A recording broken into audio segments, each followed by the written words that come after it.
France Info. 21h minuit, Frédéric Carbone. Si la consommation d'alcool ne diminue plus en France, si l'alcool est à l'origine de plus de 40 000 décès chaque année, c'est parce qu'il n'y a pas la même volonté politique que pour lutter contre le tabagisme, qu'on refuse notamment de considérer que l'alcool, et pas seulement son abus, est dangereux pour la santé. Voilà ce que dit l'Académie nationale de médecine et elle appelle les autorités à prendre des mesures fortes. Et Gérard Dubois, membre de cette académie, professeur de santé publique, le dit sur France Info avec des mots très forts aussi. La responsabilité est au plus haut niveau de l'État. Le président de la République écrit à Vin et Société, qui est une entreprise de lobbying en faveur du vin, pour indiquer qu'ils sont un acteur crédible de prévention. Cette organisation diffuse dans les écoles des dépliants pour les 3 à 6 ans sur la vigne, sans parler d'alcool ni de ses effets. Vous avez un ministre de l'Agriculture qui intervient sur les médias de manière répétée pour dire que le vin n'est pas un alcool comme les autres. Les mesures à prendre, tout le monde les connaît. Il faut revenir à une réglementation stricte de la publicité comme le prévoyait la loi Evin et surtout un pictogramme visible qui rappelle aux femmes enceintes de ne pas consommer.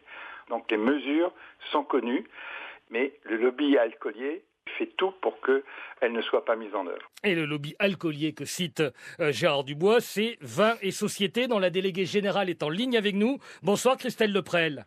Bonsoir. Et j'accueille également Thomas Pitrel, bonsoir. Bonsoir. Vous êtes journaliste, on vous lit notamment dans le magazine Society, auteur d'un livre très informé, très documenté, tournée générale, La France et l'alcool, avec Victor Legrand, publié chez Flammarion. En plus, ça se lit avec plaisir. Voilà, c'est dit, mais c'est une réalité. Christelle Leprel, ça vous choque qu'on appelle ça un lobby, finalement, votre association ? Alors tout d'abord, il a été dit que nous étions le lobby de l'alcool.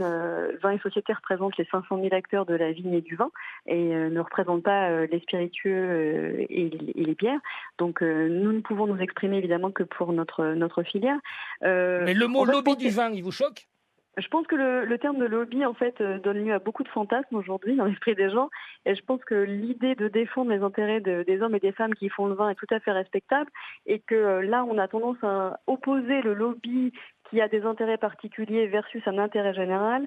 C'est là où la filière viticole, elle, quand elle défend ses intérêts, elle défend les intérêts des territoires vitivinicoles, mais aussi les intérêts des hommes et des femmes qui sont sur ces territoires. Et vous c'est une avez activité qui produit de l'emploi, oui, qui est présente dans 66 départements.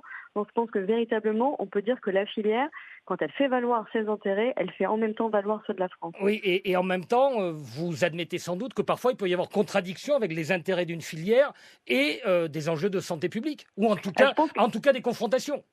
Je pense qu'en fait, et des arbitrages.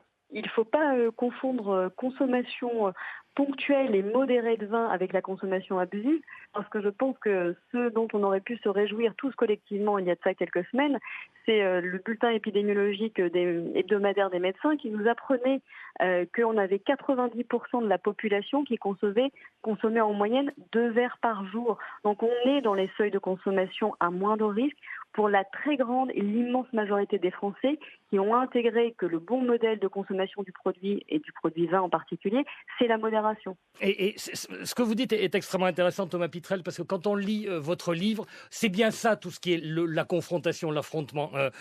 Abus ou consommation en soi-même dangereuse. Ouais, en fait, le rapport de la France à l'alcool et au vin, au vin en particulier, qui est évidemment l'alcool principal en France, ce rapport, il est forcément paradoxal parce qu'il y a effectivement ce côté que rappelait Christelle Leprel, qui est la défense d'une filière. Alors on parle de lobby, de groupe d'intérêt. En fait, c'est la même chose. C'est la défense des intérêts d'une filière. Ouais, et dans votre livre, le mot lobby, il y est admis. Et après, effectivement, ça représente plus de 500 000 emplois. Ça représente un chiffre à l'export qui est extrêmement important, qui est le deuxième plus gros chiffre, deuxième plus grosse filière à l'export. Ça, c'est un côté, mais c'est effectivement ce que rappelait l'Académie de médecine, c'est qu'il y a aussi 41 000 morts par an à cause de l'alcool. Et ça, en fait, quand l'Académie dialogue de sourds, impossible. On a l'impression que c'est le dialogue entre les professionnels de santé et la filière vin est forcément impossible. Le problème, c'est qu'il devrait être organisé par l'État. Il l'est pas. Je crois qu'il est pas impossible. Le président de la République a essayé d'ouvrir une porte, et là on voit qu'on a véritablement une impossibilité. C'est celui, en fait, d'être un acteur de la prévention que les acteurs de santé publique dénis à la filière vitivinicole. Et la filière n'a absolument pas l'intention de devenir un acteur de santé publique.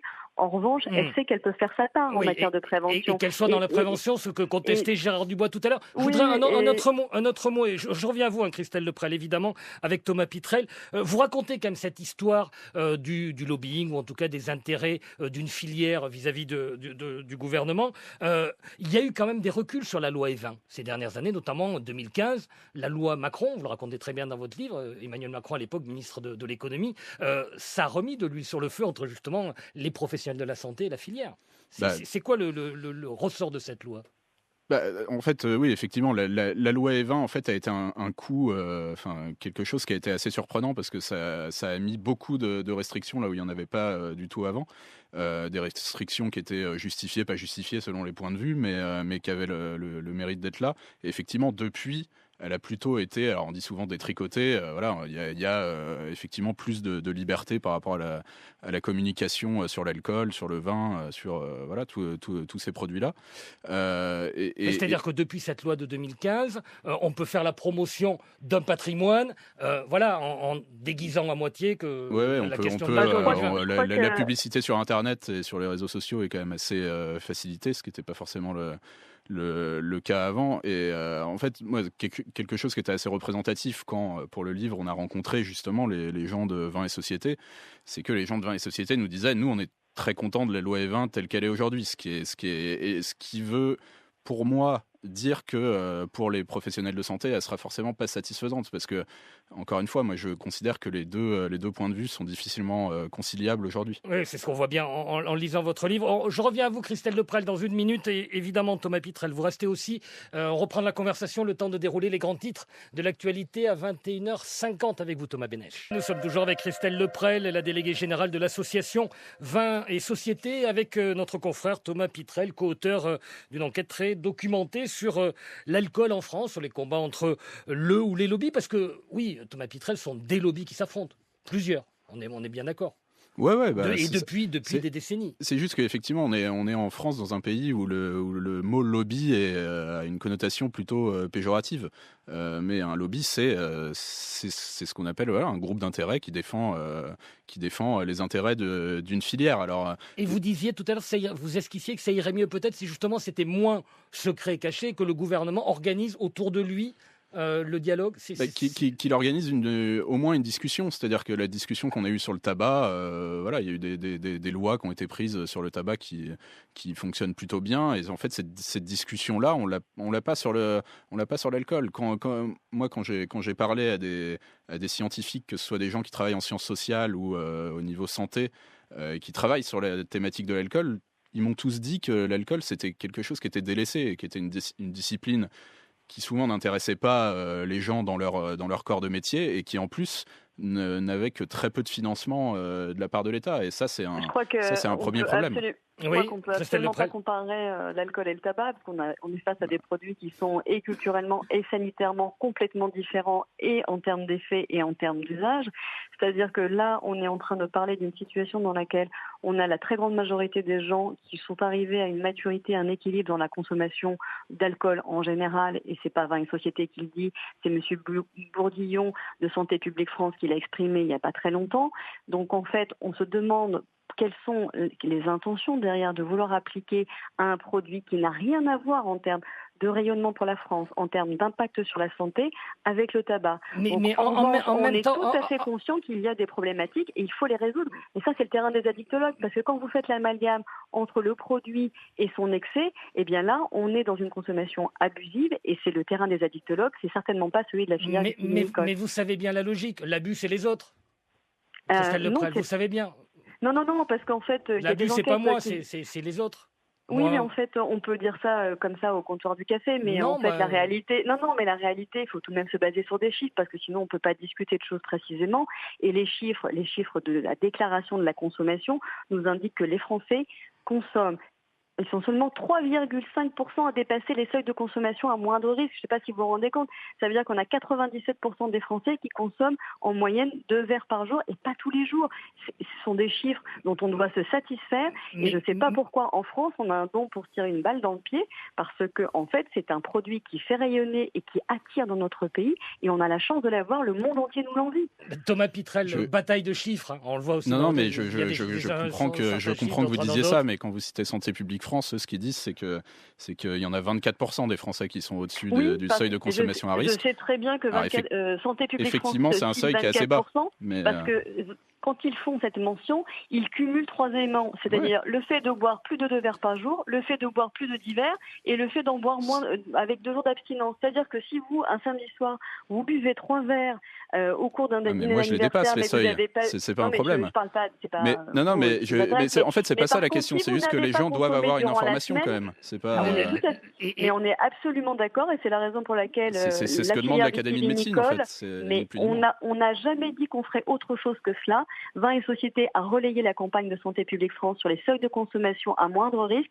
Elle a remis un plan de prévention au président de la République et nous sommes dans une phase où nous informons le consommateur. En octobre, nous allons faire la première campagne à l'attention des femmes enceintes pour dire que pendant la grossesse, c'est 0 alcool.